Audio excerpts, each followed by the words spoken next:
ఇప్పుడు ఒక కష్టజీవి గాంజా వండించుకుంటే దొరికిపోయింది అనుకోండి. అరే ఇది చట్టరీత్యా నేరం అని చెప్పి ఆపిచ్చేసారంటే అక్కడి వరకు బాగానే ఉంది.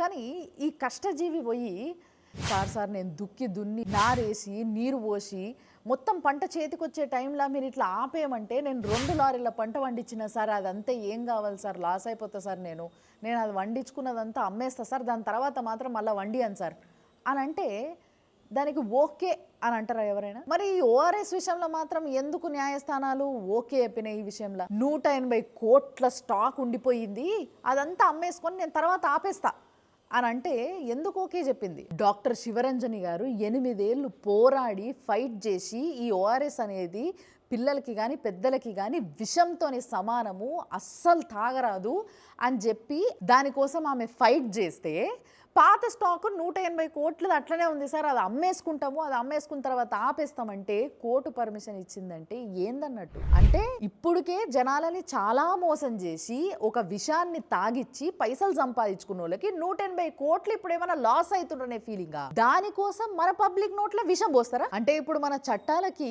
జనాల ఆరోగ్యం కన్నా కూడా జాన్సన్ అండ్ జాన్సన్ వాళ్ళ అనుబంధ సంస్థ అయిన JNTL వాళ్ళ ఆ పైసలు ఏవైతున్నాయో అవే ముఖ్యమైపోయిందా? ఇదే Johnson and Johnson company US లో వాళ్ళ టాల్కమ్ పౌడర్ల క్యాన్సర్ కారక ఎలిమెంట్స్ ఉన్నాయి అని చెప్పి కొన్ని వేల మంది కేసు వేస్తే ఆ కేసుల తీర్పుగా 7,000 కోట్లు కంపెన్సేషన్ కట్టుమని వస్తే వాళ్ళు దాని మీద స్టిల్ కౌంటర్ వేస్తున్నప్పటికీ ప్రొడక్షన్ ఆగిపోయింది. US మార్కెట్లో వాళ్ళ టాల్కమ్ పౌడర్ అయితే కనిపిస్తలేదు, దొరుకుతలేదు, వీళ్ళు ప్రొడక్షన్ ఆపేసిండ్రు.